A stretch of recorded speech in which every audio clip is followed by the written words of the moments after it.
दोस्तों अभी तक हमारे यहाँ बस हल्की सी ठंड शुरू हुई है और लोगों ने कंबल ओढ़कर स्वेटर पहनकर हीटर चलाकर आराम करना शुरू कर दिया है। पर जरा सोचिए हमारे देश के उन सैनिकों की।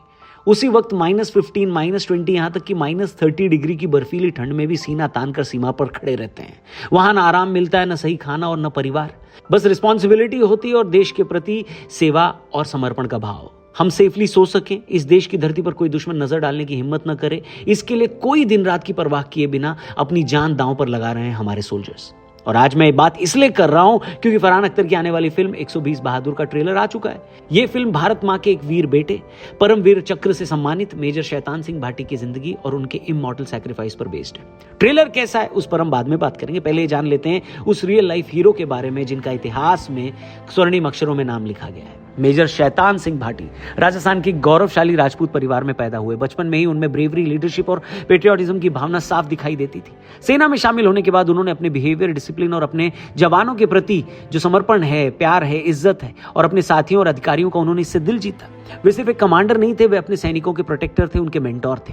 फिर आता है साल 1962, भारत चीन का युद्ध। लद्दाख की ऊंची, कठोर और बर्फीली पहाड़ियां, हवा इतनी पतली कि सांस लेना भी चैलेंजिंग था, टेम्परेचर इतना कम कि हथियार चलाना भी दर्द बन जाता है। इसी जगह रेजांगला पोस्ट पर तैनात थी 13 कुमाऊं रेजिमेंट की चार्ली कंपनी और इस कंपनी की कमान थी मेजर शैतान सिंह के हाथों में।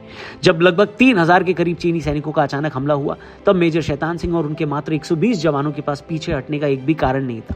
वे जानते थे कि अगर इस पोस्ट पर कब्जा हो गया तो दुश्मन सीधे भारत की ओर बढ़ सकता है। इसलिए उन्होंने लड़ने का फैसला किया। न उनमें चिंता थी और न ही गोलियों की कमी का डर, सिर्फ एक प्रतिज्ञा थी अपनी मिट्टी की रक्षा करने की। यह लड़ाई बहुत नजदीक से लड़ी गई, इतने करीब कि सैनिकों को कभी कभी दुश्मन के चेहरे पर जमा बर्फ भी दिखती थी। आखिरी गोली तक, आखिरी सांस तक, आखिरी बूंद खून तक मेजर शैतान सिंह अपने जवानों के बीच लगातार घूमते रहे। वे घायल जवानों को संभालते, बाकी सैनिकों को हिम्मत देते और उन्हें यह कहते कि पीछे हटना नहीं है, ये सिर्फ जमीन नहीं, ये हमारी जिम्मेदारी है। अंत में जब वो खुद गंभीर रूप से घायल हुए तब भी उन्होंने कमान नहीं छोड़ी। उन्होंने कहा कि उन्हें हटाया ना जाए क्योंकि अगर वो हटते तो उनके सैनिकों का मनोबल टूट जाता। अंत तक उन्होंने अपनी ड्यूटी नहीं छोड़ी और वहीं वीर गति को प्राप्त हुए।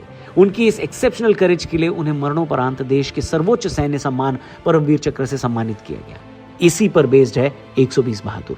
अब बात करते हैं ट्रेलर की। पहली नजर में एक powerful, emotionally charged war drama की झलक देता है। शुरुआत होती है अमिताभ बच्चन की heavy and impactful voice over से, जो कहते हैं कभी भारत ने चीन को भाई माना था पर 1962 में पता चला भाईचारा दोनों तरफ नहीं था। सिर्फ ये एक लाइन ही दर्शकों को उस दौर में खींच कर ले जाती है, तब जब भारत अपने लिमिटेड रिसोर्सेज के बावजूद दुश्मन के सामने डटा हुआ था। अमिताभ बच्चन की आवाज में वो दर्द, वो गंभीरता, वो भावना साफ झलकती है जो इस फिल्म के टोन को सेट कर देती है। इसके बाद ट्रेलर हमें ले जाता है रेजांगला की आईसी बैटल ग्राउंड पर। 5500 मीटर की ऊंचाई, बोन चिलिंग कोल्ड और आसमान से गिरती बर्फ के बीच 13 कुमाऊं रेजिमेंट की एक छोटी सी कंपनी, सिर्फ 120 इंडियन सोल्जर्स, हजारों चीनी सैनिकों से लड़ने की तैयारी में है। फरहान अख्तर जो फिल्म में मेजर शैतान सिंह भाटी का किरदार निभा रहे हैं, पूरे ट्रेलर की जान है। उनके चेहरे पर डिटर्मिनेशन दिखता है। वो इस बात का एहसास कराता है कि ये सिर्फ एक फिल्मी रोल नहीं बल्कि एक सच्चे हीरो की कहानी है। उनका एक डायलॉग कि हम आखिरी गोली, आखिरी आदमी तक लड़ेंगे, सुनते ही रोंगटे खड़े हो जाते हैं। इससे पहले फरहान ने लक्ष्य फिल्म को डायरेक्ट किया था। इस बार वो खुद एक सोल्जर बनकर आए हैं। उनके साथ राशि खन्ना है जो मेजर शैतान सिंह की पत्नी का रोल निभा रही है। एक्शन सीक्वेंस ग्रिटी और ग्राउंडेड है। हर गोली, हर एक्सप्लोजन, हर सोल्जर का स्ट्रगल आपको अच्छा दिखेगा। डायलॉग्स की बात करें तो एक सीन में एक सैनिक अपने साथी से कहता है कि अपना पहला चीनी फौजी मार और उसकी जैकेट ले ले। फुल सिटी मार डायलॉग है, थिएटर में बजेगा तो लोग जरूर तालियां बजाएंगे।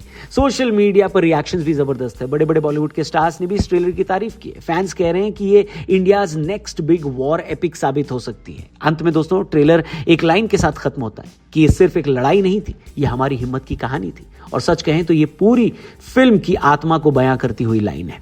21 नवंबर को ये रिलीज हो रही है। ट्रेलर आपको कैसा लगा कमेंट करके बताना। चैनल को भी सब्सक्राइब करके जाना। स्क्रीन वाला पर मिलेंगे जल्दी। जय हिंद।